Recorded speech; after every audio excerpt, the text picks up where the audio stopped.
It's a pleasure to introduce Henk Brinkhuis, who is a general director of NIOS. That's the Royal NIOS. That's the National Institute of where is it? Oceanographic Research. Onderzoek van de Zee. Yes.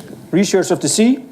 Sorry, I'm not. He's a general director since 2011, and as I said, there's two places, Texel and Ierseke, which is not on an easy commute, I can say. Holland is a small country, but those two things seem to me as far as you can get, almost. He earned his master's degree in marine geology, biostratigraphy, and paleoceanography. I don't know what his master's thesis looked like, but it has to be pretty thick. From the Utrecht University. And well, the text is not very upfit. And he's followed with a subject in organic geochemistry at the Delft Technical University. So in Henk, almost all disciplines of sciences are combined, apparently. Wow. He received his PhD in the Eocene, Oligocene marine geology, micropaleontology, and paleoceanography from Utrecht University. Well, it's clear that his love is paleo, which means understanding the present from knowing the past in all respects, which has to do with climate, the particulates, the plants in oceans, etc. So we look forward to your talk. And the contribution of Henk consists of two parts. We will start, and he will introduce it himself with a short movie. So please. Okay. Yes, well, thanks very much for the invite. It's an honor, obviously, to be here. And I welcome Eindhoven in the big cloud of universities and other centers of expertise who actually worry about climate change. Better late than never. Haha. Okay, so the organizers asked me to first show you a little clip from the VPRO Beagle series, which I was one of the characters. And this is the episode number 30, if you want to see the full one. It's the episode about climate change, and so it's very fitting. But they also asked me to only show me. I'm sorry for the other participants in this little thing. And it does mean that I will show you the little brief intro, and then I will just have to jump into the 45 minutes that the full episode is. So if you forgive me, I will have to make a jump at some point. But we will start out with the wonderful opening of the Beagle series.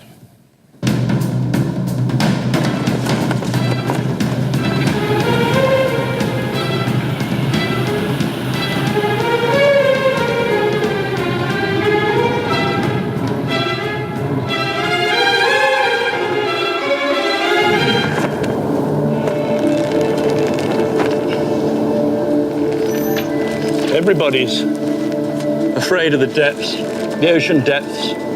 They used to be a metaphor for our own unconscious. But in a way, it is for a much greater unconscious. Because beneath the bottom of the deep sea lie the Earth's memories, intact, layer upon layer, undisturbed. And we can recover them with deep ocean drilling. And we can say without any doubt, really accurately, exactly what the climate was when. We can say for sure that the Antarctic was once tropical. It was covered in palm trees, which I think is extraordinary. And wonderful because it may give us a chance to predict what will happen to us when the climate changes. And that is what this episode is all about, climate change.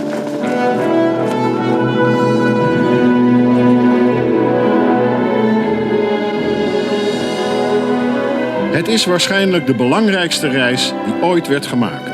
De reis van de Beagle.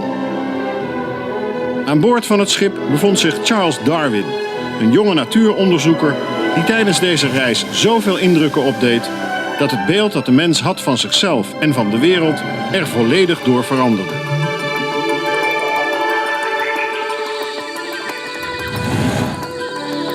Wij maken deze wereldreis opnieuw.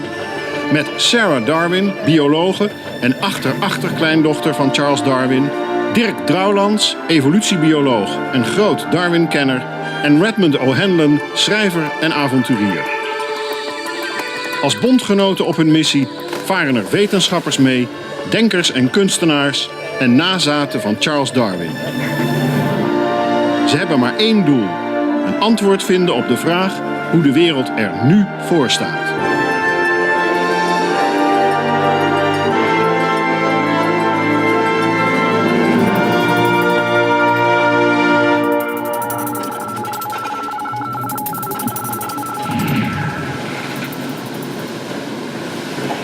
We varen op de Indische Oceaan, van Australië naar Mauritius. 3100 zeemijlen naar het westen, richting Afrika. Onderweg passeren we alleen de koraaleilanden van Cocos Keeling. Verder niets. Redmond herleest Darwin op het punt van feiten en meningen. False facts are highly injurious to the progress of science, for they often long endure. But false views, if supported by some evidence, do little harm, as everyone takes a salutary pleasure in proving their falseness. In de discussie over klimaatverandering is de scheiding tussen feiten en meningen verloren gegaan. De klimaatwetenschap krijgt veel kritiek te verduren sinds de ontdekking van fouten in het rapport van het internationale panel over klimaatverandering, het IPCC. De Beagle heeft zijn eigen klimaatteam samengebracht om antwoorden te vinden. Alle 4 doen ze klimaatonderzoek op de grote oceanen. Bert Vermeersen, geofysicus en zeespiegeldeskundige. Henk Brinkhuis, marinegeoloog en klimatoloog van de Universiteit van Utrecht. Gert-Jan Brummer, marinebioloog. Hij werkt voor het Nederlands Instituut voor Zeeonderzoek, net als Roel Nachtegaal, ook marinegeoloog. De Beagle wil graag van hen weten in hoeverre verandert het klimaat. En zo ja, hoeveel tijd heeft de mensheid nog om oplossingen te bedenken?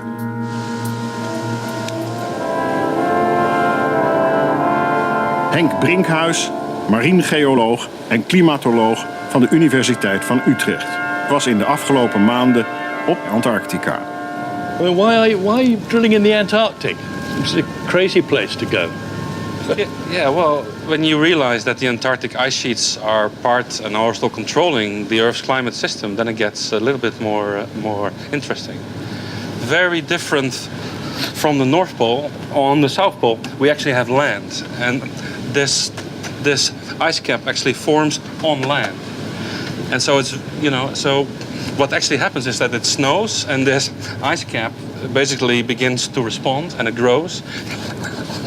And it will then actually scrape off bits and pieces of the Antarctic and will dump it here in the ocean. All the interest is down there, ready for you in layers. Yeah. And we know that this thing has been waxing and waning every 20,000 years, every 40,000 years. And so ever since it came there, like 34 million, this has been happening like thousands of times. It has been growing and shrinking and growing and shrinking, and it has been scraping just like the bulldozer on the fairs, with the coins. Yeah. And you just scrape it off and plunk. And that's where we find the record.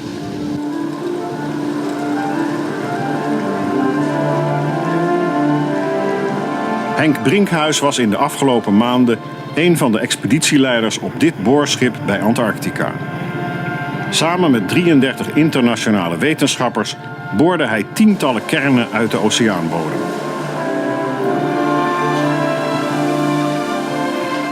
In die kernen zit modder, stenen en fossielen waaruit klimaatgegevens zijn te herleiden van de afgelopen 50 miljoen jaar. Zo'n boring is bij de Zuidpool nooit eerder gedaan. Nou, wat je hier ziet is 9 meter of iets minder aan Antarctische zeebodem klei. Dus hier is het oudste deel en daar is het jongste deel. En dus als je dan vervolgens even follow my finger, dan zie je dus eigenlijk dat er kleine kleilaag is opgebouwd. En als je die weer microscopisch gaat onderzoeken, of chemisch, of wat alle spullen die je hier voor je ziet, dan blijkt dat het hier bijvoorbeeld net even weer wat warmer was dan hier. En dat het daar weer even wat kouder was dan hier. En zo zie je dat er allerlei cyclies zich voor kunnen doen. Beetje minder klei, beetje meer klei, beetje minder klei. En die variaties, dat zijn dus de natuurlijke variaties van het systeem hier, vlak op Antarctica. Mede aangestuurd door het ijs, door een beetje meer ijs, een beetje meer klei naar de oceaan. En die geschiedenis, de geschiedenisboek eigenlijk, wat je hier voor je ziet, als we die goed kunnen lezen, dus dat moet je dus inderdaad echt gewoon leren lezen, dan blijkt dat er periodes waren die van nature vrij veel CO2 in de lucht hadden. En dan zie je dat die ijskap een beetje kleiner wordt. En vervolgens wordt die weer wat groter, wordt die weer wat kleiner, wordt die weer wat groter. Dus dat is de manier om het echte verhaal van Antarctica in kaart te kunnen brengen.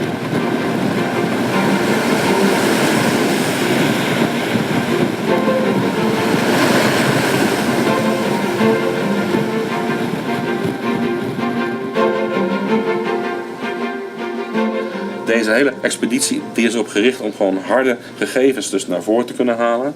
En als we dat dan samenvoegen, dan krijg je dus beelden die dus niet alleen een soort van rare blokjes zijn met de best mogelijke aannames, maar dat we echt scherpe gegevens hebben op dit soort momenten terug in de tijd waarop het iets warmer was op aarde of zelfs veel warmer was op aarde. Kunnen we dus eigenlijk zien hoe de toekomst van Antarctica, maar ook alle daarmee samenhangende globale klimaatsveranderingen, hoe die zich zullen gaan gedragen. En dus om die scherpte erin te krijgen, daarvoor moet je echt naar het continent om daar die gegevens dus uit die modder te kunnen halen.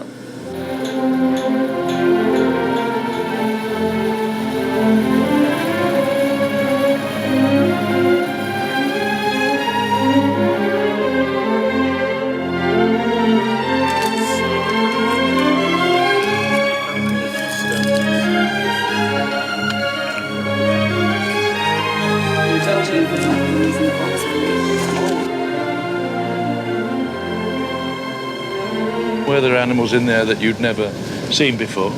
New species? Oh, yes. But you can imagine that these cores being so small, so thin, you don't get to find really big animals, right? Yeah. But we did find all kinds of new plankton that we've never seen before. Little tiny things with spikes. Little tiny things with spines or smooth and with little thorns or big spines. Yeah. And actually I was thinking maybe I could call one of those new species after you. So Well now that's just wonderful. how does that sound? Terrific. Aan boord analyseren Geert-Jan Brummer en Roel Nachtegaal dagenlang de gegevens van hun boorkern uit het koraal. Ze zijn er al snel van overtuigd dat ze bijzonder materiaal hebben, waarover ze zeker kunnen gaan publiceren in een wetenschappelijk tijdschrift. Ze willen hun onderzoeksresultaten in de komende dagen aan ons presenteren. It's a bit shaky down here.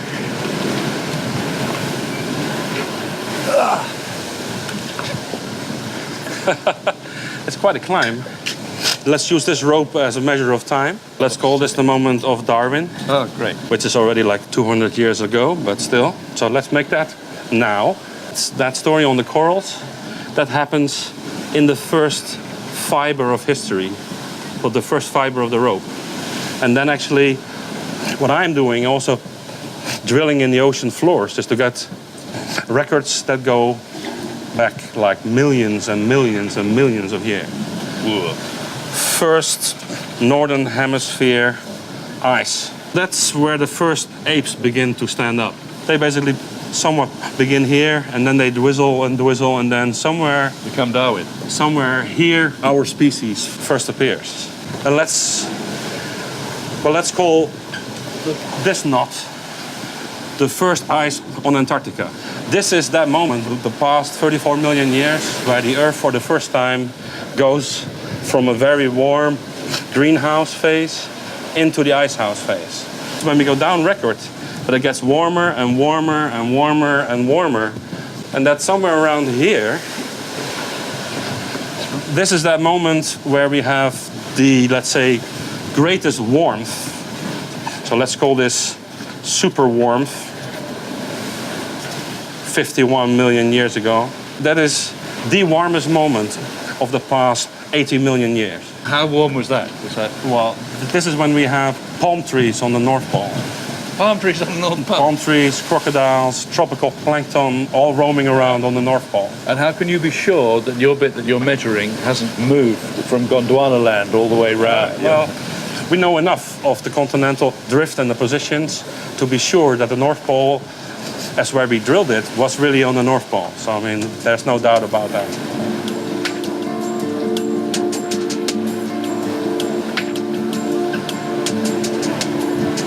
One of the questions that I'm being asked as a paleoclimate guy is what will happen in the future? Yeah. How can we learn from the past to portray our future? Earth's history is like goede tijden, slechte tijden, you know, like good days, bad days. Yeah. And Wow. it's the longest soap opera of history.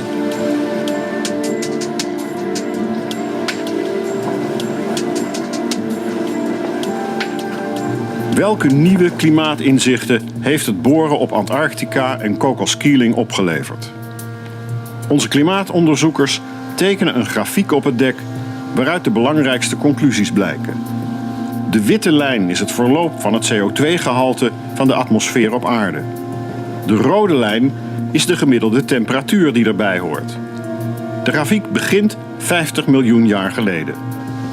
Nou, wat we hier zien is allerwarmste moment, allerheetste moment van de afgelopen 50 miljoen jaar. Gemiddelde temperatuur op aarde, die was toen ongeveer 30, 34 graden. Waarbij de CO2 3000 is mega hoog. En wat je dan ziet op dit soort van enorme lange tijdschalen, dat de CO2 en de temperatuur eigenlijk hand in hand gewoon samen met elkaar in dit geval dalen. En dan komen we bijvoorbeeld hier. En dat is het moment waarop voor het eerst ijs zich kan gaan opbouwen op Antarctica. En vervolgens komen we dus hier op het moment dat die aarde van zijn broeikaswereld eigenlijk omslaat naar maar noemen ijskastwereld zoals wij die vandaag de dag nog steeds hebben. Maar wat je wel ziet is dat die CO2 dan waarschijnlijk onder invloed van de verwering, die dan met het ijs een stuk harder gaat, dat we dan dalen, totdat we eigenlijk bij waarden zijn ongeveer zo'n rond de 280, 300, 30 miljoen jaar geleden. Vanaf dat moment, dan stabiliseert zich die CO2-waarde. Het gaat er een beetje op en neer. Maar eigenlijk niet meer zo extreem als wat we hebben gezien in die broeikaswereld. CO2 van 3000, 50 miljoen jaar geleden, is ruim 10 keer hoger dan het CO2 van 280, dat nu al zo'n 30 miljoen jaar bestaat. De gemiddelde temperatuur op aarde daalde mee, van 34 naar 12 graden. Je ziet voortdurend, en nu ook in Antarctica, dat op dit soort lange tijdschalen er gewoon hand in hand CO2, temperatuur, die doen samen een soort wandeling. En als de CO2 daalt, dan wordt het ook kouder op aarde. En als je CO2 weer omhoog gooit, dan wordt het weer warmer. Right. Ook de koraalgegevens van Cocos-Keeling laten zien dat CO2 en temperatuur... So I will stop it here, but I think that the message is quite clear. So how can we get rid of this screen? Kan jij hem even... And I also presented you my backside, so I hope it was impressive. But at least you also get a feeling. We've seen now satellites, we've seen all kinds of instruments. The instruments that I'm using are ships and drill ships, and we drill into the ocean floor. So you have to go through a lot of water and then hit on the bottom and get the geological archive. So now, officially, Mr. Chairman, this is where you start the clock. So, obviously, it is about what can we learn from the geological record. And it is also about predicting the future. You can predict the future, and you have seen already a couple of examples, basically in two ways. You can put the best of our knowledge and all of you young minds into a computer model and begin to basically change the world by, for example, tweaking a little bit higher CO2 and see what happens. And that is what you saw in these compilations that also Caroline and also Peter showed for the next, let's say, 100 years.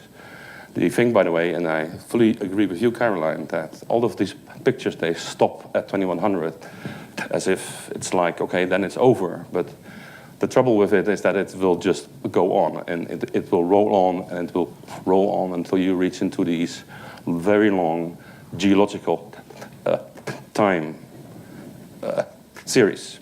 So the other way to predict the future is to go back in time and use the Earth and the Earth's archive as a history book of time and of other states of the planet. And you just saw that in that episode. And that is actually where I will concentrate on, but it is also real. It is not a computer model, it is not a game, it has really happened.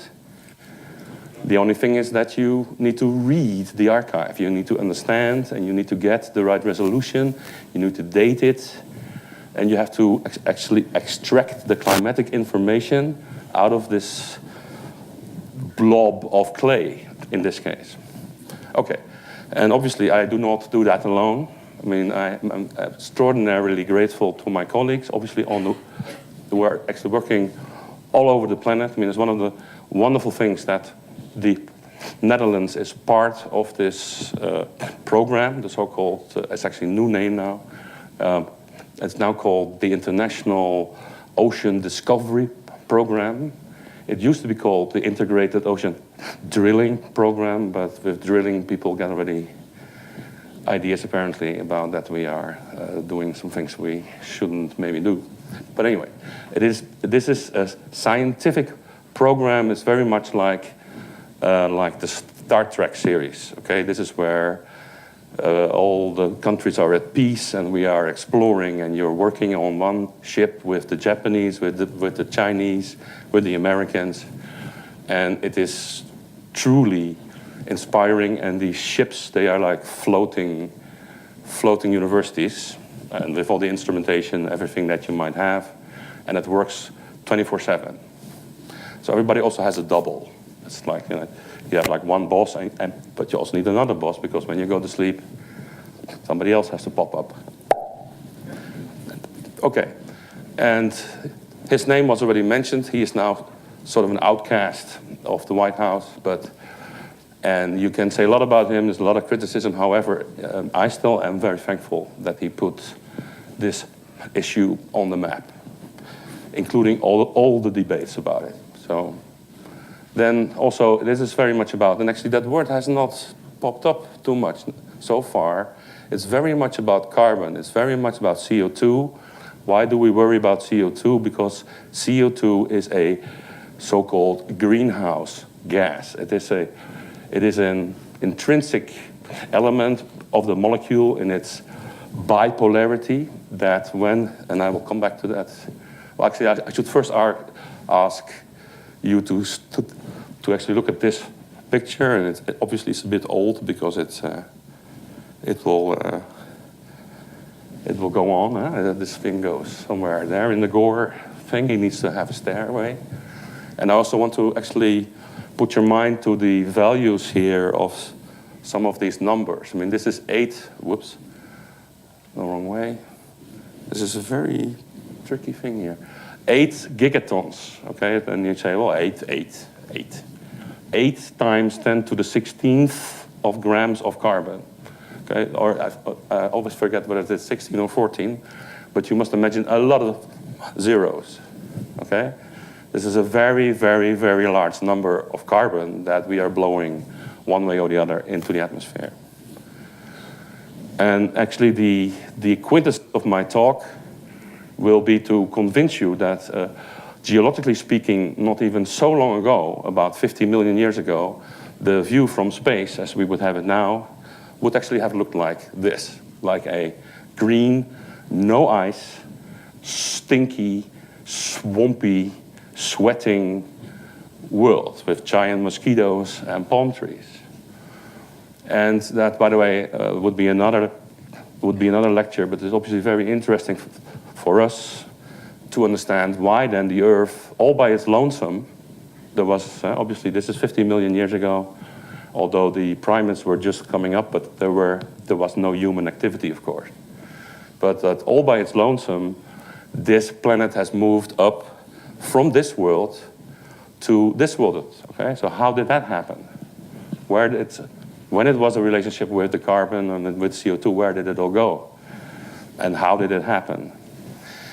On the same token, by the same token, I should actually point out that this state of the Earth, like a bipolar ice-capped world, is a geological freak show. It is a not very often occurring anomaly. It is only due to that we are now so low in our CO2 that we can have both of the hemispheres capped with ice. And so that's sort of a twist in the thinking.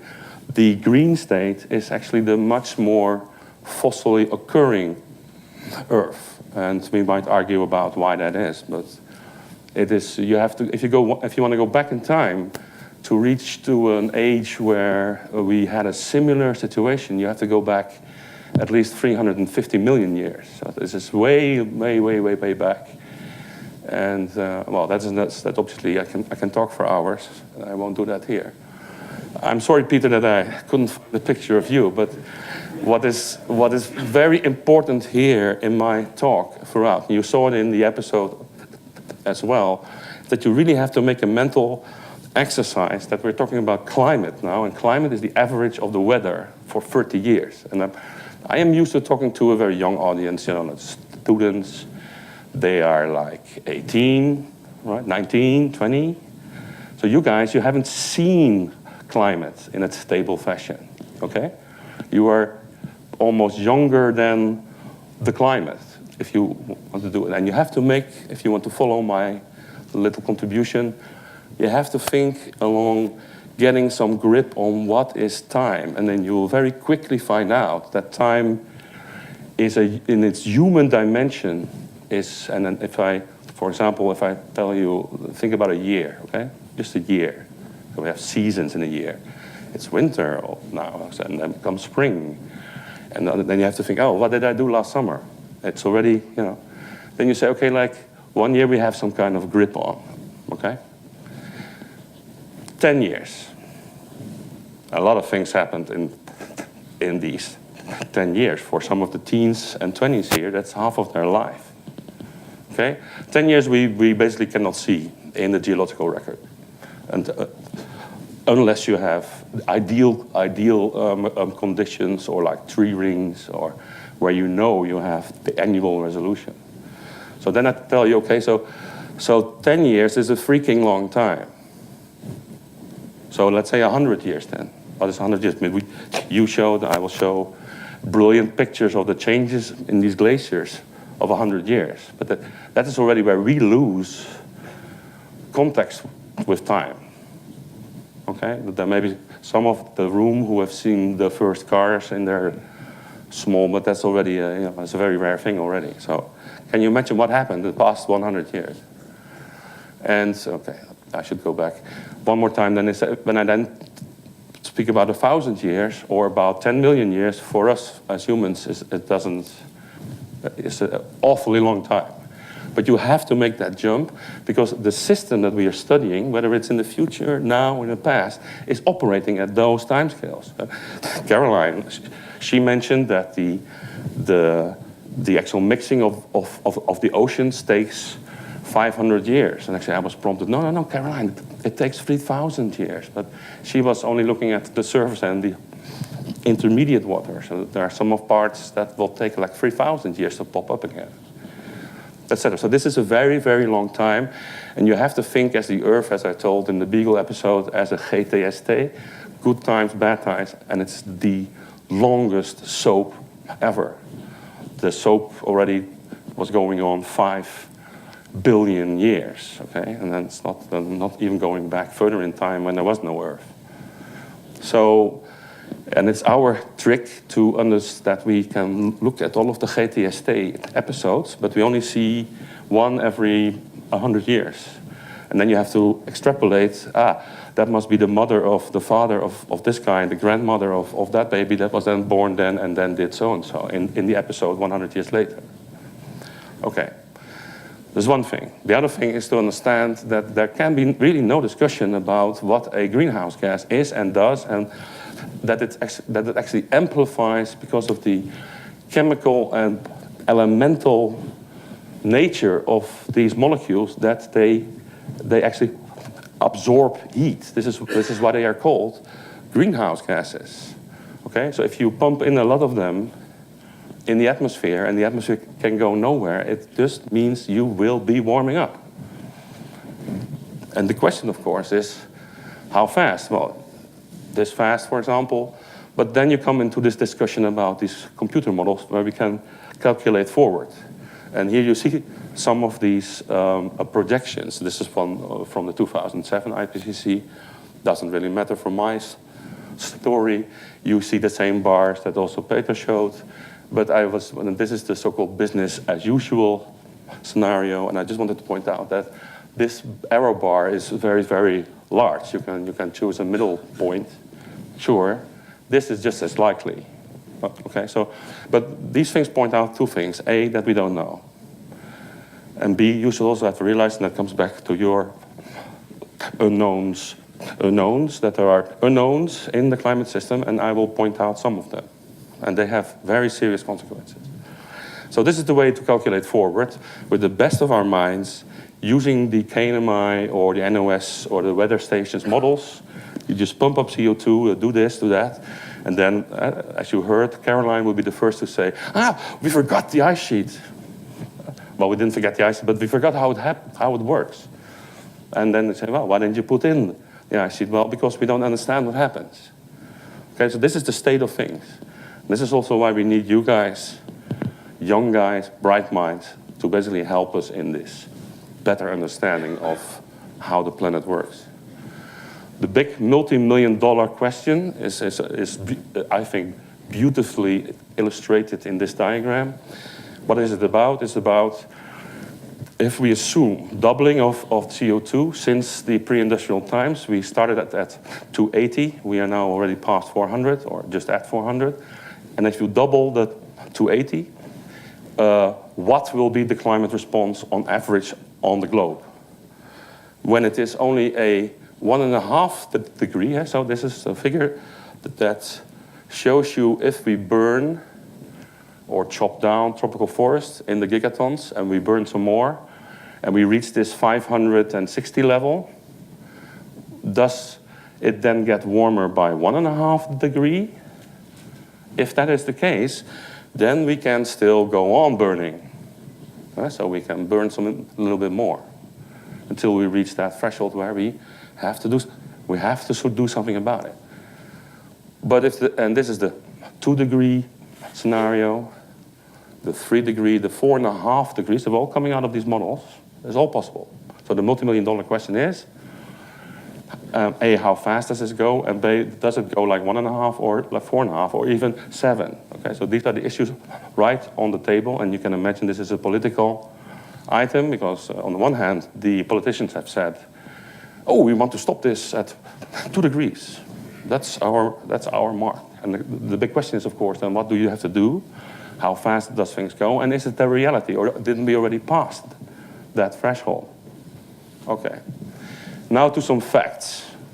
Facts is how did CO2 develop in the atmosphere, in this case, over the past 50 years or so. This is actually measured atmospheric CO2 at the Mauna Loa station. And you see these wobbles. And these wobbles, they are a reflection of plant growth and death over the continents, and the Earth is not divided in equal continental space, and you get these differences. So while plants grow on the southern hemisphere, they die in the northern hemisphere, but the northern hemisphere is bigger, so there's more plants on that side, and so you get these little wiggles. And what you see is very important in the sense that you're looking at 2 aspects of the carbon cycling in the world. The one is the short-term carbon cycle. So this is when plants grow They take up the CO2 from the atmosphere, they grow, and at a certain point they die, and then they will rot, and the CO2 comes back at you. Now that cycle is, in our terms, a very fast cycle, the short-term carbon cycle, and it is not important. But many people think in terms of carbon cycling like, hey, we just plant a whole big bunch of trees and our problem is gone. Well, the problem is that you have to plant about 7 Earths times the size in terms of forests and then keep them there, so store it there. I have sometimes said we should build everything in wood, but then you should keep it very well painted for 125,000 years. Because the long-term carbon cycle is partly what you see here. And there is this underlying trend. And that is but that's not even the long-term carbon cycle, but it shows you the long-term trends in the ever-growing CO2 concentration of the planet's atmosphere. But this is fact. Another fact comes from the ice cores.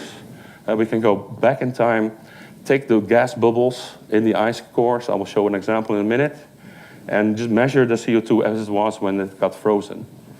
And what you see here is that we are now at the time scale of the past 20,000 years. This is 1850, like pre-industrial times. Obviously, we are now doing this, okay? And the natural variation was between 280 in the interglacial, as we are witnessing it right now, and the glacial state of the planet, as you said, about 20,000 years ago, where the CO2 in the atmosphere was 180. So the bandwidth is about 100 ppmv from a natural point of view. So if we now expand this a little bit longer, and we take these ice cores, and we do our scientific work, and with the Eindhoven-built instruments, and you measure all of these layers, then we can now are going back in time now, 650,000 years, and even last year we had now a 950,000 year record of ice, and hence also of the CO2. And what you see here again, 300 ppmv, 200 in the natural state of the planet for the past 650,000 years. This was the bandwidth, and we are already at 400. All right? So the Earth has not seen this, at least for 650,000 years. Stronger, the Earth has not seen this in 25 million years. Okay? And this is where we have to learn from the past. And then you come into this world, which is also on the ship, about 55 million years, where the CO2, in this case, admittedly, through natural reasons.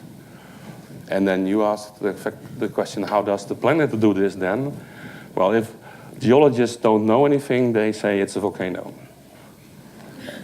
But in this case, the CO2 in the atmosphere without intervention by organisms, although they do intervene, even plants, etc. What you see is the balance between the net storage of carbon in the Earth system, so you have to bury it. So it's not about the one tree that grows, falls down, and rots. That's way too fast. You have to have that one tree that lives next into the swamp, falls into the swamp, get buried because there is no oxygen there. You have the ideal conditions to bury your carbon, and you turn it into oil and gas if you bury it deep enough and long enough.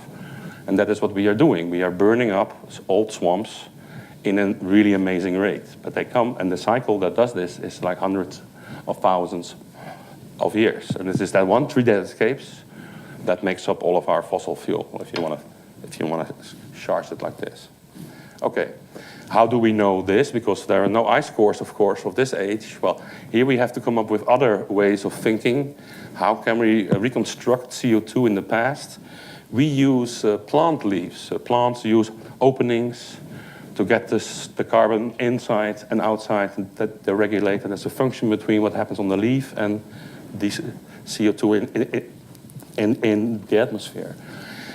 we can use all kinds of fancy, stable isotopic measurements on the molecular remains of organisms that we find back in these cores. And we can use that to also reconstruct CO2.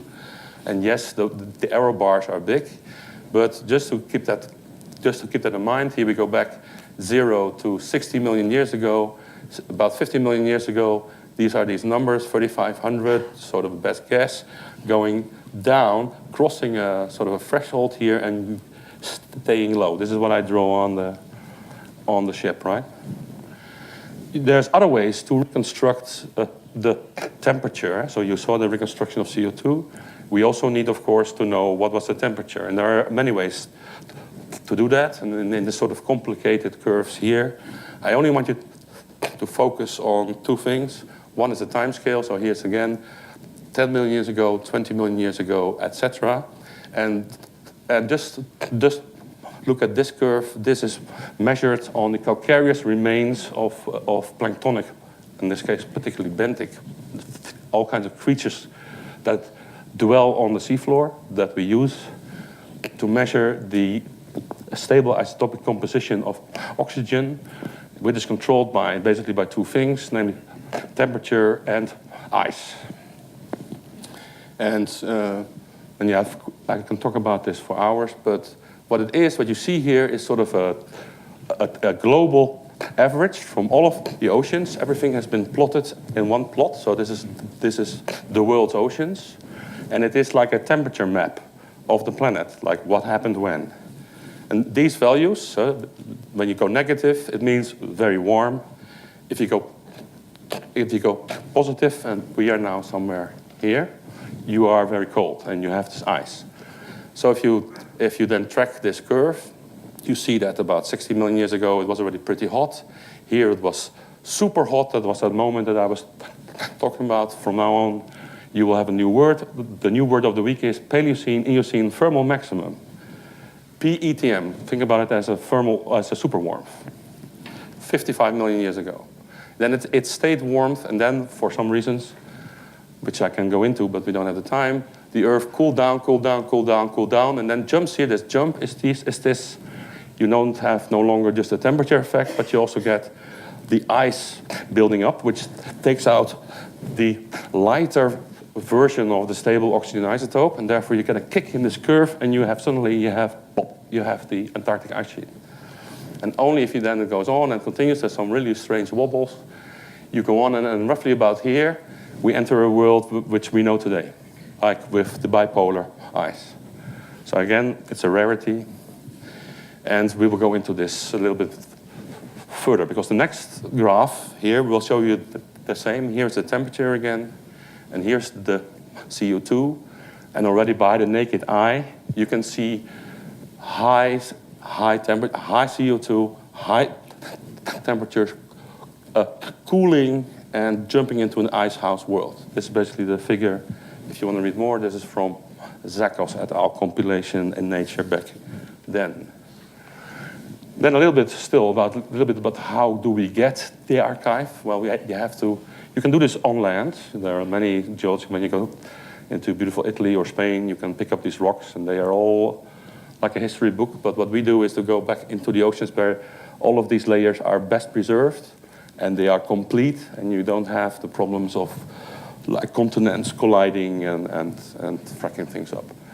We do this in this program that I mentioned. There are several programs, and I will talk a little bit about this one here, where we go for the first time, and also the last time so far, into the Central Arctic. What do? You have to think about this boat. It has a little drill thing on it, but you first have a whole long, very heavy, long tube, metal pipe, and within that pipe, you send these kinds of tools through, basically like an apple drill, and you push these corers into the almost soft sediments, and you pick up the beautiful history books. This is how it happens. So the ship comes somewhere, you have to build this pipe, and that takes like 2 days to basically screw all the pipes together and finally reach on a 4,000 meter deep deep sediment floor, and then you go doing this, and that thing goes up and down, up and down, up and down, up and down, all the time. That's what you saw on the ship. I think Peter and Caroline have already explained why we want to know more of the poles. The poles are the most sensitive temperature areas, principally because they are farthest away from the sun.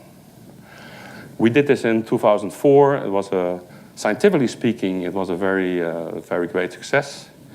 And I will share with you a little bit about what we did.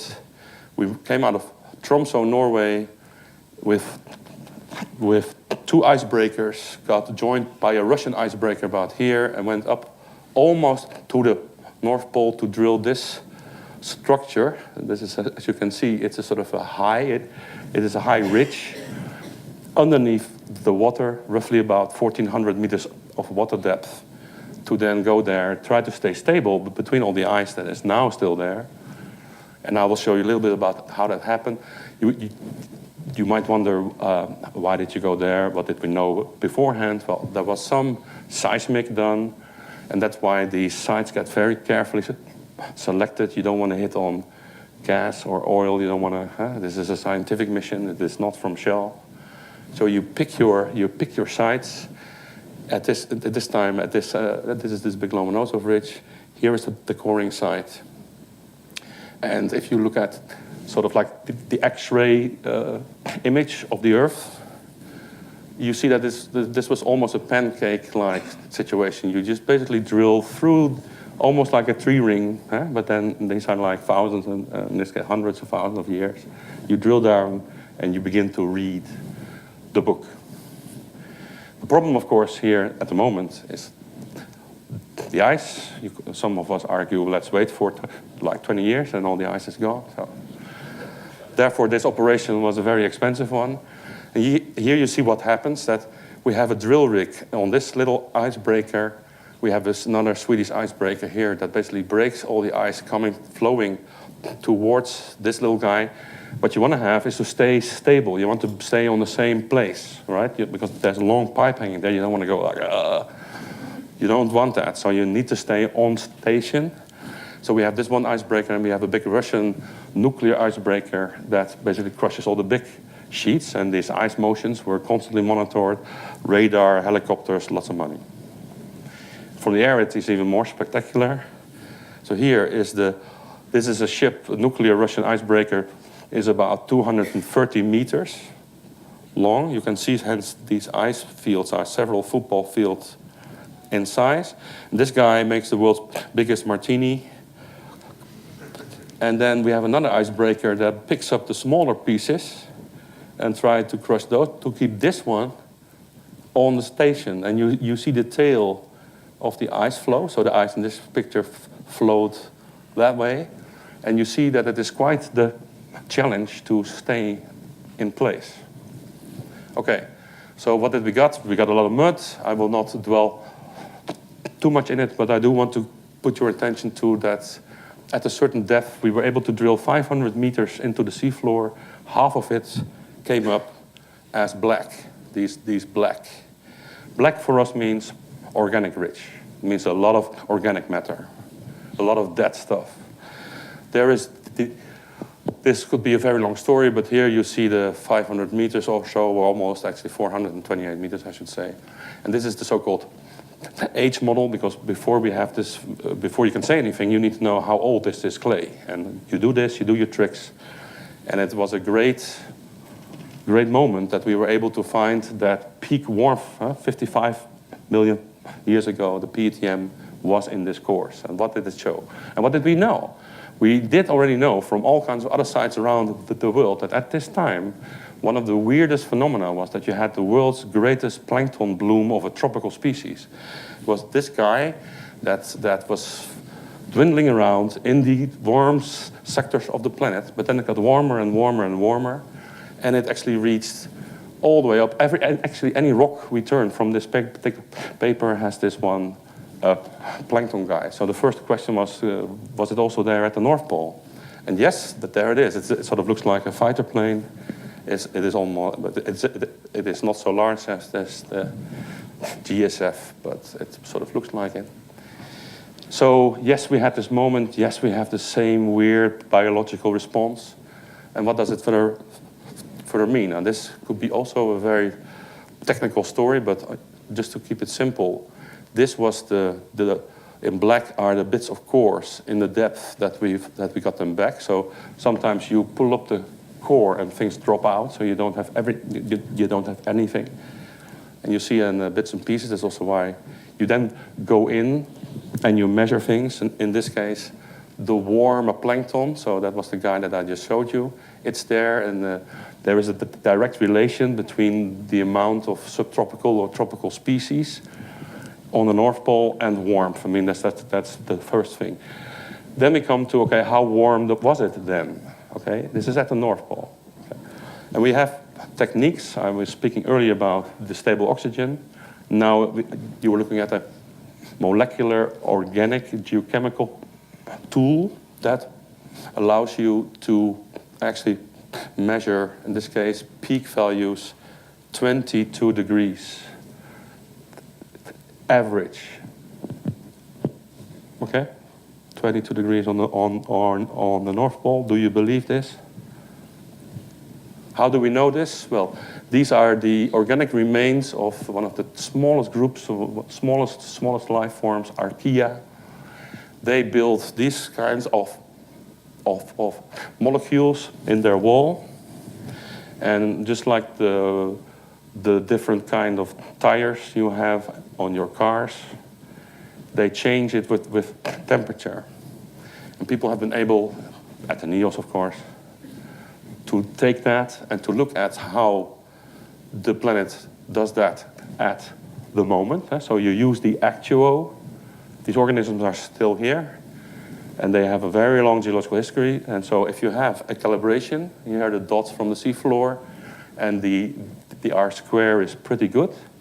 So you basically use this as a paleo thermometer, and that's why we can say it was 22, 21 degrees. And then people argue, how can it be? It was dark half of the year. And that is actually where I come up next. Similar techniques we can also now use to get similar kinds of organic results coming from the land. So first you look at the ocean. Here, this is the same curve that I just showed you, but now we also have a curve that comes from land. So how warm was it on the surrounding lands? Well, if you compare this to the same trends, but it's the same 21, 22 degrees. So that's one other answer in terms of stability. Here I come to a little bit of theory, and excuse me, Peter, but this is my version of it's a simplified climate model output. Because here we come to this discrepancy. In the modern world, if the 0 degree line would be about here, we know, and you know, that at the poles it is pretty cold. So we are way below 0. And at the equator, this is the equator, it is at least way above 30 degrees. Now the problem, as it turns out now, with these climate models, because how can we get a world where these minus 12 or so values are sitting somewhere here? You know, how do we do that? And how do we understand the climate models to reproduce that? And it turns out that what the climate models does, with all respect to the colleagues who are working very hard on it, it basically, if you crank up CO2, the shape of the curve doesn't really change, it just goes up. So here you see the same, this is now the computed output. If you just say, let's take a 2000 ppm V climate model. The problem there is that in all climate models, where you try to raise up the greenhouse gases, either you raise them to ridiculously high values, even for me, but you never get warm poles, never. Unless you are at 50,000 ppmv or something, that happens on Venus. You know. So this is a problem, particularly when you know that these are the background values that we have at 2000 ppmv that we now measured. And at peak warmth, which likely was like 3000 ppmv, these values were there. And obviously, just to speed up, we did many more of those studies, and we found this, and we found that, and and you begin to see that there's this problem, that these latitudinal gradients were very much different. And so you wonder, of course, what happens on the other side. I will just go quickly to that point, but I could not resist sharing with you this little story. If you go there in the Canadian high Arctic and you still don't believe me, it cannot be 20 degrees. How is it possible? If you go there, you come there, this is in the Canadian high Arctic, Axel Heiberg Island, and you see a beautiful glacial landscape, all right? This was once a beautiful glacier. It sort of made this landform. Here are our tents for scale. And if you talk to the people who live there, not too many people by the way, but if you talk to them, they say this is Napatulik. This is the place of trees. Place of trees. Well, then you begin to zoom in to these geological formations who date back about 50 million years. And you begin to see that they have dark bands and dark layers, a very rhythmical alternation. And if you go in and in and in, you begin to see, indeed, tree stumps, fossil forest floors, tree stumps like this just standing there, whole fields of them, whole forests of them. You can walk over these forest remains 50 million years ago, just as you would walk over them right now. And we can compare them with the ones that are still living, and they match with the climate, and it all is confirming. When I was a young student like you guys, or at least some of you guys, and we found our first, let's say, crocodile in the Arctic, we were laughed at. Okay, you are just a silly bunch of paleo guys. You don't know nothing. We are the climate scientists, and we calculate. This cannot be. And there's one crocodile. But you know, crocodiles don't lie. And you find another crocodile, and you find another crocodile, and you find thousands of crocodiles. Now we have so many crocodiles that it's the other part now who was very much embarrassed. And all of the climate modelers are now looking into this problem. How can the poles be so warm? And then this warm. And then what about the Antarctic? That will be my final. As you saw in the movie, I was part of this Antarctic expedition. So basically doing the same thing, but now on the other side of the world. This was the expedition track, and we drilled here offshore Antarctica, this whole bunch of holes. This was the seismic there. We drilled this site. We could date the site, so we know what age we are looking at. And ta-da, we came back. Also to us, by the way, as a surprise, because you never know when you go drill out there. So this is real. You have the real clay from 50 million years old. And you look at it and you wonder, okay, was it this warm there? But this is the same age model trick. Doesn't really matter. Just focus on these values right here with using the same techniques, going back in time now on the Antarctic side. And we find a staggering, I mean, obviously you're not at the South Pole, right? You are still 60 degrees. You know, you're a long way from the North Pole, but you're at the Antarctic margin. And the Antarctic margin, I can tell you, if people are going to argue, but these plates, Hank, they move. Yes, they move, but they don't move that fast. And Antarctica has been sitting there where it sits now for the past 150 million years. It did not change. The other place, they did change, this one didn't. 34 degrees, okay, do you believe it? Well, then you go find some other things. In the same clay, microscopic pollen and spores of the land vegetation that was standing on the edge of Antarctica. And you find these guys. These are the ones that you find in the modern. So if you go into a tropical lagoon, these are the modern spores of that thing. And these are the ones that we found in the sediments offshore Antarctica. Okay? Which were the same ones, by the way. These were the same ones that we found earlier at the North Pole. Now, obviously, they were not standing at the North Pole because it was water, but they were standing at the surrounding continents. Here we are on the continent, almost. And it got even more frightening. So I dare to now present you this guy. This is the baobab tree, okay? The apenbroodboom. It only grows right now in these areas, except with a few exceptions, but that's where they are cultured. So it belongs in the tropics, okay? This is what we find. These are the modern ones. Obviously, you may argue, well, it must not be the same species or something. Well, for all intents and purposes, and as far as we know and we can tell, and pollen and spores, they are the same. even the same species even. So that's like, whoops, okay. And actually, with all the terrestrial things, pollen and spores, you can actually relate them back to the trees, and you can reconstruct how the Antarctica looked like 50 million years ago. These were the plants standing around the coastline, and these were the plants standing a little bit higher up the hills. That was once a green and lush Antarctica. So what does it mean? This means now that here's a more sophisticated plot.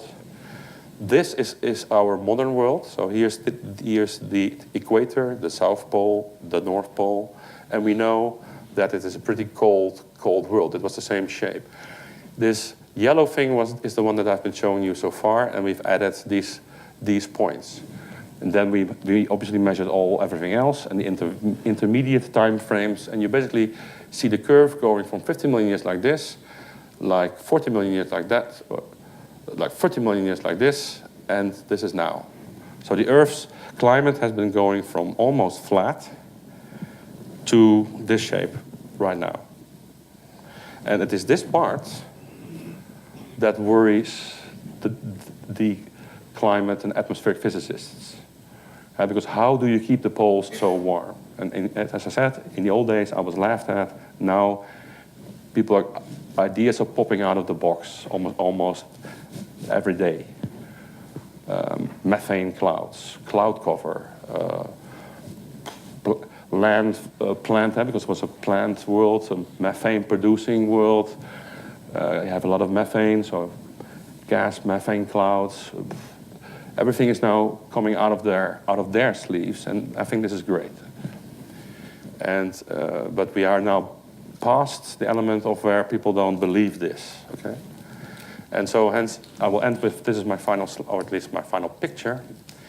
This is hence how we can predict the future from a geological perspective. We are now somewhere in 2009 plus. This is where all of your figures stop, but this is just the trend. And you see here in black, if we go on, this is the business as usual scenario, 2100, we are back 35 million years. In 2300, we will be reaching into this extreme greenhouse world. So my conclusions is that we have these problems with the current climate models. They cannot reproduce this, but they are now beyond the bench that this is true, okay? This is fact. And on geological timescales, the relationship with CO2 concentration and temperature on Earth is a one-to-one. You erase CO2, you will get temperature response. We are not able, however, to look into will it happen like over 5 years, over 10 years, over 20.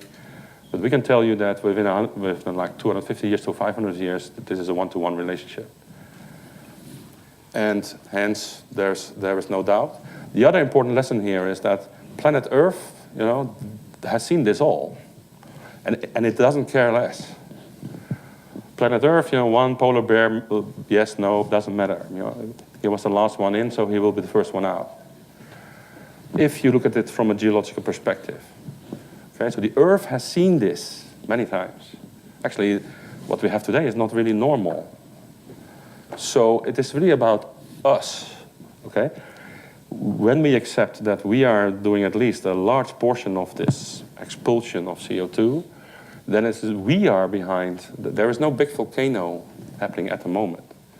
You might argue, but if, like in the past apparently did, a huge volcano blew in a lot of CO2 in the atmosphere, what does it matter what we do? That's right, okay? Shit happens. Meteorites hit the Earth, volcanoes hit the Earth, but it's not going on right now. So we are doing this, and it's our world. 60%, 70% of the world's global population lives at sea, or is dependent of sea. So the sea level, temperature, yes, we can raise wine ranks, or we can have grapevines here in the Netherlands. Yes, although paradoxically, we go first through, as you saw, through a cold phase. But that goes too beyond. Let me just finish with this. I'm convinced that we are potentially we could be at the steering wheel. With this whole program, by the way, I just wanted to put your attention that we also won a whole bunch of prizes with this research. If you want to know more, we especially developed a high school program because we found that on the Dutch high schools, this climate science is not being told whatsoever. So if you want to go there, just remember www.expeditiebroeikaswereld.nl. There's all kinds of nice information. You can drill yourself, you can look at the course, there's all kinds of shit. It's really good. And obviously I thank all of my colleagues again, particularly those from Utrecht. Thank you.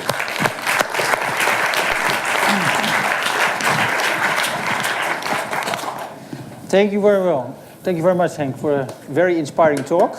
Now I peek at the schedule and I peek at my clock to see what we do. 17:06, 5. Oh, gee. So the first question to Henk, and then I invite the other two speakers also here. So first question. I'm sure a question. Yes, go ahead. You showed the higher temperatures in the Eocene and tropical areas. Was the whole Earth tropical, or were there also big deserts?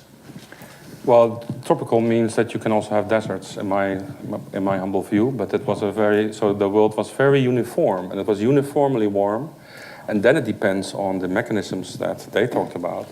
Where do you evaporate seawater, and where does it rain out? And where it will rain out, you will have a tropical forest, and where it doesn't rain out, you will have a desert. And these deserts have been moving around. But the big message here is that the Earth's gradient was very hard to find a cool spot. Let's put it that way. Okay.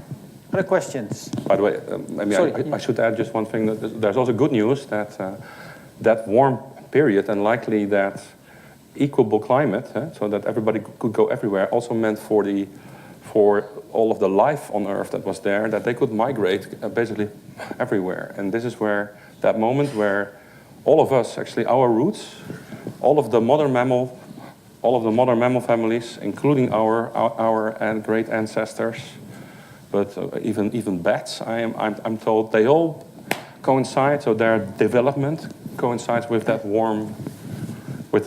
particular warm episode. So. Okay. Yes, David.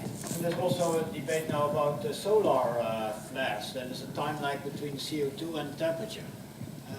You already mentioned the temperature lag a little bit. Could you comment on that? Well, whatever the solar output does, also really obviously the sun is the big engine behind this all. So let that be clear. And solar variations, as long as we have been able to measure them, they are very, very short-lived. And yes, they do have their effects, but it would actually be Peter who would be more suitable to talk about it. But it is way beyond the timescales that I was talking about here. But maybe you remember the little wiggles in the last 10,000 years. Well, those can be linked to solar spot cycles, to really small-scale variations in the solar radiation output. There was first another question, and Daan. No, you had a question. Yeah. Just a naive question. Over the entire time span, you show an almost perfect correlation between temperature and carbon dioxide concentration. Yeah. But who of the two is the driver? Is it over the entire time span absolutely established that the driver was carbon dioxide and the greenhouse effect? Or could it be that there are other mechanisms that were also interfering there? Well, then you again ask me to zoom in on a time scale that I am not confident enough to talk about, because then it's really about, on day one, did first CO2 rise and then the temperature, or was it vice versa and something else drove the temperature rise? All I can say is, for now, maybe that's enough, I don't know. But the thing is that from the geological information, as I told you, we are, strangely enough, we are in a CO2 low, in an all-time low almost. We get so low in CO2 that the major driver of Earth's climate is just our orbital variation with the sun. And it's just the small changes in insolation that are linked to the ice sheets. But because of the coupled ocean climate system, you also get a CO2 response, because if you warm up the oceans just by sunlight, you will the ocean water cannot hold as much CO2 as it could. But this is a whole other ball game. So just to summarize, as far as we can tell, still even on the short geological timescale, yes, it is at least the case that they go hand in hand, like one to one, and it is these guys who should answer. Can you add to this?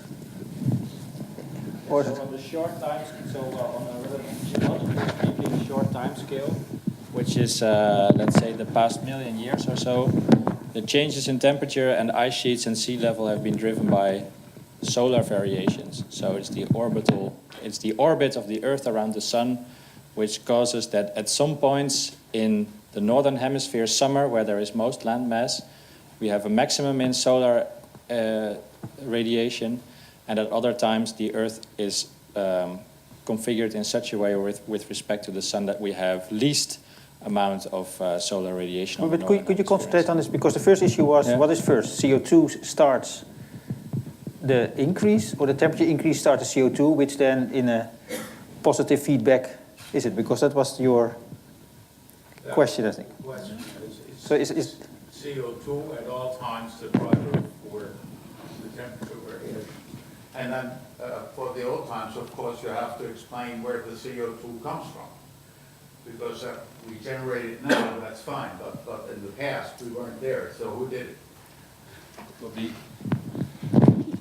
The Earth's volcanism has been held responsible for diffusing, also burning up older fossil fuels. I mean, we are burning fossil fuels, but volcanoes can do the exact same trick. And the lava flows go through ancient, what we would call oil and gas or organic rich layers, and the Earth is pumping out, also as we speak, it's pumping out a certain flux of CO2. And then it's a matter of the input, how fast and how much, versus how fast can you bury it, in a sense, in the geological sense. So if you assume just for a minute that the CO2 would come out of a volcano, then it's a function of how many plants do I have that will take it up, that will fall down at the right place and will bury it. And that holds this cycle, and the geological record shows that the outgassing for most of the time actually won. So the CO2 levels in the atmosphere were very high, despite all the plant life. I think there is also another effect playing here, which is on geological timescales. The drift of the continental plates has been such that we have had the development of very high mountain ridges over the past 10 million years, especially the Himalayas. They have really accelerated the weathering of CO2, so taking out the CO2 out of the atmosphere and chemically bind it to other molecules into stones. And that's also a very effective mechanism that came up in the past tens of millions of years, because we have seen the development of really large mountain ranges like the Himalayas. So for technical reasons, we go over to this one. Can I just add, that is the problem with CO2. So many people say to me, and probably you too, but CO2, you're 400 ppmv, that is like 0.04% of the atmosphere. What are we worrying about?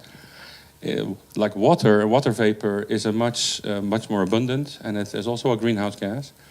Now, the thing here is that water is a greenhouse gas, yes, but its cycle is really, really fast. You basically make the gas, it comes up, and it rains down again. So it's a very, very fast cycle. That means that actually netto, nothing happens. But with the CO2, it is the problem that you cannot get rid of it. You need, yes, this is this beautiful mechanism. One mechanism is to build it into organic material, let it fall down, and bury it somehow. Or, and that was the point here, if the other way to do it is through chemical weathering of rocks. If you write down all of the equations, you'll see that 2 moles of CO2 are needed on one side of the equation, and 1 mole of CO2 rains down as calcareous material, as CO3, calcium, bicarbonate to the ocean floor. And that thing takes 125,000 years. So the long-term carbon cycle, I always say when I'm daring that if you fart, it will take 125,000 years for that fart to be buried back into the Earth system. Okay. There's a kind of interesting question you said. You said first there is lots of CO2, there is a 2,000 ppm, and then you said the big question where it comes from. But of course, observational-wise, it's there, the 2,000 ppm. So for the climate effect, you could say, I don't even care. It is curiosity to like to know it. Or you doubt the observations, that you say, if I don't have a source of the CO2, then I doubt whether they find 2,000 ppm. And I think that's not disputed at all. It's just a direct measurement in gas, where you find this 2% or 2 per mile of CO2. We tend to translate everything into CO2 because also methane cycle is shorter, so everything converts to CO2. Hang the microphone for the record in the future. Everything converts to CO2, plus all of the nitrous gases and of the plant volatiles, etc. And people now also play around with those sources that come from can also come from volcanoes, but obviously the plant volatiles. I know if somebody was in Australia and you see this sort of blue haze over these huge eucalyptus forests, that gas that sits there comes from the plants, and it is also a greenhouse gas. And so when you have a whole planet full of them, obviously there's more of that than just the CO2. So it's not just the CO2, it's everything. I invite everybody to open up discussion to broader things like the questions you had, but those hands were first, the twins on the first row. Thank you. So I would like to zoom out a bit and hear your opinion about the influence of the IPCC reports. I mean, it's the 5th already, and, well, nothing is happening until now. So what's going on? You mean the... So, yeah, it's the 5th report already, and, well, it's kind of clear that we are, that climate change is happening, and that we are on the steering wheel, right? So, but it seems that nobody really cares, or at least, people with influence. I've actually heard the metaphor that the latest IPCC report was met by the media and by the society as a stone being dropped in a pond, and it left behind some wrinkles on the surface of the pond, but the stone quickly sank and nobody bothered anymore. And this is a societal issue that apparently a report that repeats many of the findings that we have heard before fails to make a large impact in society, despite the fact that the content of the report is a really urgent one. Maybe just to add, maybe you could, on your daily contribution on the weather on the NOS, just mention it a few times. Repeat it every day. Tell the Netherlands the climate change. So the interesting thing is that I'm now with one foot in the media world, and I have had discussions with the editorial board of the NOS, like why was there... I have felt in the weeks before the release of the latest IPCC report a lot of resistance in reporting on this latest IPCC report, because it's more of the same. And you know, the task of the media is to report on things that are deemed important in society. And at the moment, many institutions, like governments, don't have their priorities with climate, with the climate. And so the media has a tendency to step back a little bit in the reporting on it, which also, it's basically some sort of feedback, or a negative feedback, or I don't know how to say, but if society doesn't feel a problem as urgent, the media doesn't report on it, which makes that the society doesn't feel it as something urgent. And that is typically something that happens. I know that the previous IPCC report, which was in 2007, was more or less coincident with the movie by Al Gore and the way that he put the climate debate on the map. And at the NOS, for example, there was a week long, every day in the 8 o'clock news, there were there was something about climate up to the final release of the IPCC 4 in 2007, which was the opener of the news. And now it was exactly the opposite. There was nothing in the week before, and on the day itself, it was the item just before the weather, which is normally the item which is least important. Even for me, it was shocking that there was so little media attention, and it was even more shocking the choice to put the one item that they did make just before the weather, which is supposed to be about stupid or about trivial things. Okay, we go on, please. Yes. First, my compliments with the way the all material has been presented to us, because it actually gives quite a clear picture, even to me. So thank you very much for that. Maybe we can expect some help, because fossil fuels will become less accessible, more expensive in the coming future. If we draw a line up to 2100, 2200, 2300, then perhaps we could identify drivers actually to force that we'll try to understand what is really happening, and that we find measures to actually lower that influence regarding the use of fossil fuels. Actually, those drivers we are looking for. I don't know, I've seen some colleagues here who are coming from the same area as where I come from. My company has built solar collectors for 40 years, but we always need the key drivers, how to persuade things to move forward, how we can persuade people. So perhaps that a contribution can be made by identification of the cost of using fossil fuels, or even accessing fossil fuels. Okay, perhaps that may be a key.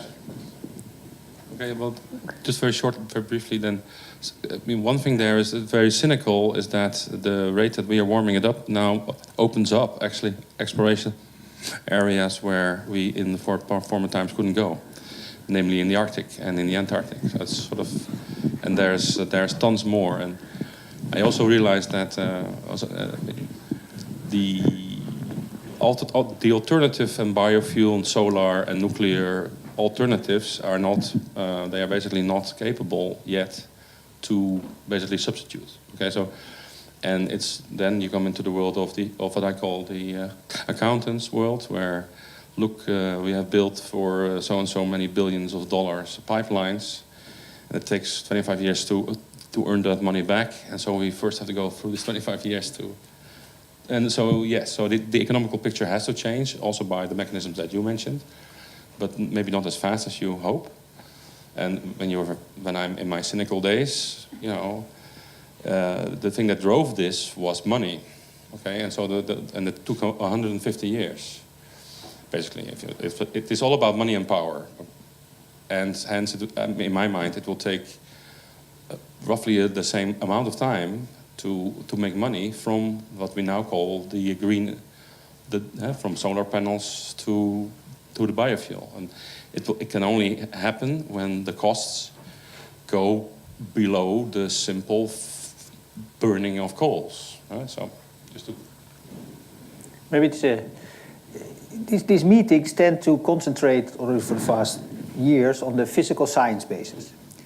Maybe because I have not heard people asking questions yet about, I see this, but I don't believe it, it's something else. It would have happened without us.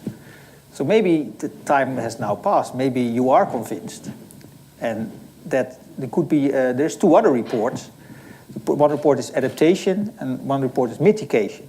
So those are equal size. I have to admit, I never looked at them. I love the physical science basis. So what your question is there is a whole science community who thinks about both adaptations and mitigation, and probably this is part of the mitigation. How do you make clear to the society what the cost will be of alternatives. And one is the point of no return, and one is the point to start investing in with conservation of things which are, you'd call quality of life as a continuous, and still make the step to a sustainable future. We are willing to disregard fossil fuels, which is very difficult, which I agree. But there is someone shaking his head behind you, Chris Schuler, who... No, I only want to come back to this media effect. I was worried by the scientific weekend supplement of the NRC, where Karel Knip got 2 pages full, saying, well, the temperature has not risen since the last 10 years. Yeah, so he was in his cynical days just the day before he had the deadline for this article, I think. Yes, but nevertheless, this is damaging. There are too many politicians who want to keep it as simple as possible, no trouble. Look at the NRC saying there is no temperature rise. So I think that is the danger, and you should have an answer to it, namely that climate is something else than weather, and one changes every 10 years, and the other one is the fundamental change below it. We must find now and then, if this argument comes back and back, I heard it from several times on birthday parties, oh, there is no temperature rise the last 10 years, so why do we worry? I think I should answer that one. Luckily, the Dutch climate policies are not based on one newspaper article or one birthday party discussion. I think at KNMI over the past decades or so, we have issued several climate scenarios specified for the Dutch situation, both on sea level, but also for temperature, for extreme precipitation, for example, which is of course important for cities. And we discuss, those are widely used in government policies. The sea level scenarios are really the ones we made in 2006 are still used. They are. We have an extreme scenario that we developed for the Delta Commission, which is always in the back of the heads of the people doing coastal defense. And I think they do very smart things also with the fact that we have this large uncertainty that I showed you today. And they make a very clear distinction, because they have this, we say, well, the sea level will rise between, say, 30 and 80 centimeters over the next century along our Dutch coast. And then we always take this as an example how they do this. If we have to make a budget for the sand nourishments, for example, for the Dutch coast for the next 5 or 10 years, they don't care about my scenario. They just look at the observations, because it's very flexible. If it's more, then they just add a few ships of sand, and it's not like the costs are going to go up tenfold or something if they pass a threshold. So that's a very easy and flexible thing they do. When they try to design a new storm surge barrier, or the afsluitdijk needs renovations, they look at scenarios for sea level rise for the next 50 to 100 years. And what they even try to do is, which is of course very hard, is to reserve space along the coastline to basically move inward. Say we don't want new villages, new living areas just behind that coastline, because we may need the room to expand the dunes or to make bigger places. And if they can, they take into account climate change, like when they built the Tweede Maasvlakte. You're building basically a new island. Well, add that extra meter. I mean, that's not, the extra costs are very low, but you'll have the safety right there. So that's the way the flexibility they have in the policy. And we have at KNMI, me and my colleagues, we have so many discussions with the government agencies on that I think it's they're not going to be changed because of one article. But on the other hand, the way you present it now is also feeling that they feel comfortable with any of the predictions, so we can handle it. This is one of the things that the difference between Bangladesh. Somehow, if in the rich countries like us, we feel that the reaction is, okay, it is within the things we can solve ourselves. We had a big storm and we closed the barrier and we were fine. We had a few wet feet in Rotterdam, I guess, and that's it. But yeah, you're right. I mean, that's the problem, I think, also with climate change policy. You go into a discussion right away about poor countries and rich countries. And I mean, we as rich countries, added the CO2 to the world, and now you get into discussions, say, okay, we should stop doing that, but then basically you deny China or India their development. And that's a completely different discussion. It has nothing to do with climate physics, but it's a hard one. Okay, first this question and then back, yeah. I'd like to go on the policy, but now on the CO2 emission. Well, we couldn't be more sure, especially on the long term, that CO2 and temperature go hand in hand. Very impressive. But I'm interested, I'd like to know more maybe from the long-term perspective and from the somewhat shorter term, what should be done regarding CO2 emission? Like, indeed, if we control it, we have, don't have our temperature risk anymore. So, yeah. Okay. Maybe you know that Charles Branson has created a wonderful prize if you come up with the right ideas. So maybe this is where also Eindhoven comes in, of course.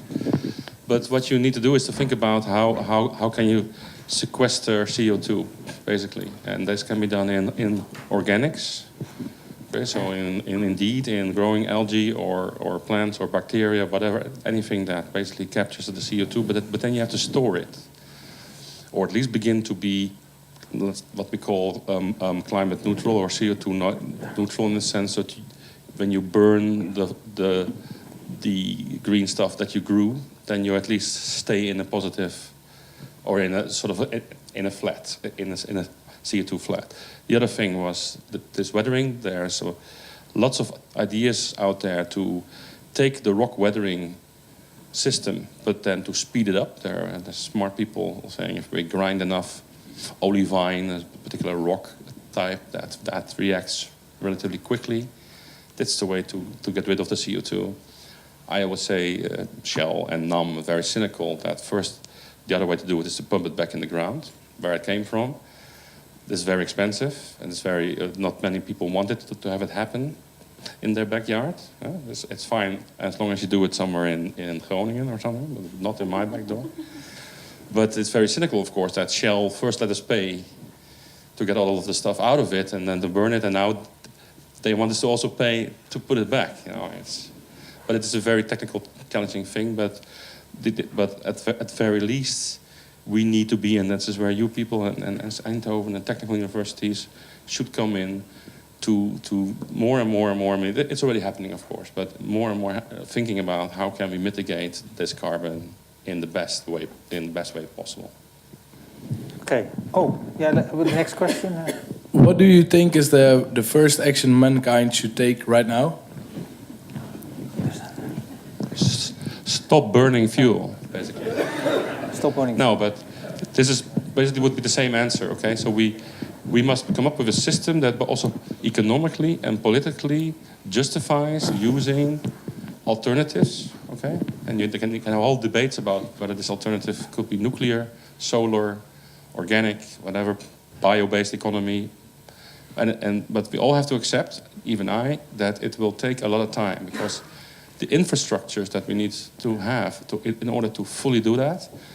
And this is also the moment where I say that Netherlands or the Dutch can be maybe a showcase in this case, but whatever we do here in the Netherlands will not make a dent anywhere else if like China or Brazil or India doesn't do it as well. So, and there comes the politicians, there comes the debate. Politicians are only there for 4 years. And then we, at the moment, have the worst politicians that we have seen in 100 million years. Okay. Yes, I have a question, because indeed what you say, the politicians are only there for 4 years. So I think what you actually lacked in what you were just saying is you actually should convince the people that this is happening. Like, I think as long as you don't engage the everyday people in this debate, or at least as long as you don't succeed in convincing them that this is actually, these are the facts, so then nothing is really going to happen, and then you basically allow the politicians to not step in and to just stick to their 4 period and disregard this effect. Also the media, it's the same thing. So I think, sorry? Yes, exactly. So as long as you have the scientists only speaking to the politicians, that's not enough. So shouldn't there be clearer communication to the people. Then you get into the problem that it's a slow changing thing, and then people usually don't. I mean, sea level rise of 3 millimeters per year doesn't sound like anything to worry about. And the example for the Netherlands is for example, that the problems with the river outflow, that's also going to change because of climate change. The country only started to worry about and start doing something about it when there was flooding or near flooding 2 years in a row, which was, of course, extreme and chance and had little to do with climate change at that point. But then people saw what the effect could be. And that is, so sometimes it's a near disaster, also with Hurricane Sandy, for example, that starts people to think about how that's working. But you try to communicate that both to policymakers and to the public, but it's a hard thing to do. Yeah, and to this I can add maybe that, so if you look at the first IPCC report, which came out in 1990, ironically, it's just a 300-page summary of the 2,000-page IPCC report that we have now, because the numbers have roughly stayed the same. I mean, sea level rise was projected to, sea level was projected to increase by 60 to 100 centimeters back in 1990. Without all the models, without all the fancy stuff. And I think in the past 25 years, climate science has really made a big leap. I think it's one of the fastest developing areas of science. And now sophisticated models have confirmed what was already a good educated guess 25 years ago. So I believe that climate scientists have already been shouting that there is a clear relation between CO2 and temperature. The only thing is that I think a lot of noise is generated by people that have been described by one writer who is involved in the climate science debate. She is Naomi Oreskes, and she wrote a book which is called Merchants of Doubt. So people who deal in sowing doubt, and it's exactly the same institutes which are usually paid by the oil industry, but they used to be paid by the tobacco industry. They were sowing doubt and about the relation between smoking and cancer. And they are now sowing exactly the same doubt about the relation between CO2 and temperature and climate change. And they are people who sow doubt. They are in a fortunate position because they don't have to do any science. They just have to say that they don't believe it. And the problem, for example, with the media is, I stepped into this pitfall the day before the IPCC report came out. I accepted an invitation to be on primetime radio in the morning and have a discussion with a climate skeptic. Well, the thing is, even if the climate skeptic gets 5 seconds of airtime on primetime radio, his mission is already accomplished. It doesn't matter what he says, but the doubt has been put out into the world to more than 1 million listeners. So it doesn't matter what story I tell about CO2 and about that we have doubt about the last 15 years and that I try to explain that it might be El Nino, blah, blah, blah, blah, blah. He just comes up with the sentence, well, if you look at the climate models, there's a lot to be improved. And that's the doubt that he's been sowing in one sentence, and he has won the debate. So I think that, so you are saying we should have more science communication, but I think that scientists have really tried hard to communicate their science for already 25 years, and maybe even longer, but it's now a matter of eliminating somehow the people who constantly No, but you know, and also it's just a wholesale recycling of the same arguments, like it's the sun, it's volcanoes, it's not us, it's not bad, CO2 is plant food. You know, there's this eternal crap that is being thrown out over. No, but it's really that. It's a doubt industry. I really want to add that it can even go worse, that we are now, by these kind of signals, we are now accused, I have been personally accused as a media prostitute, only interested in getting more funding, doing useless things. Okay? Sorry. Yeah. And if you, I mean, you know, every country gets the scientists or the politicians that you deserve, and the people. So it's very simple. I'd like to add to this 2 things. The first is that with the role of the media, there's a tendency to portray two sides to every story. Well, not every story has two sides. Exactly. And that is one crucial point that in the media doesn't seem to get. The other thing is that scientists are a little bit too nuanced in their way of presenting everything. They say, there's a big chance we are correct. Not me. We are, not you perhaps, but most of them are. And when you put that against the certainty of the climate skeptics, then there's already an imbalance, even if you get enough airtime. So just be certain of yourself. Maybe you can give the microphone to the lady next door, and then we can combine the two next door, next to you. Yeah, go ahead. Yeah, I think that at the moment we're putting a lot of attention towards the criticism. And I think in every birthday party there's one guy screaming, oh, climate change doesn't exist. But the rest of the room is filled with people that do believe that there is a climate change. Should we not try to focus not on the people that are putting on criticism, but focus on the people that believe and want to change, and try to help them with tools that they can actually change? Very good point. That's a very good That's point. a very nice, positive.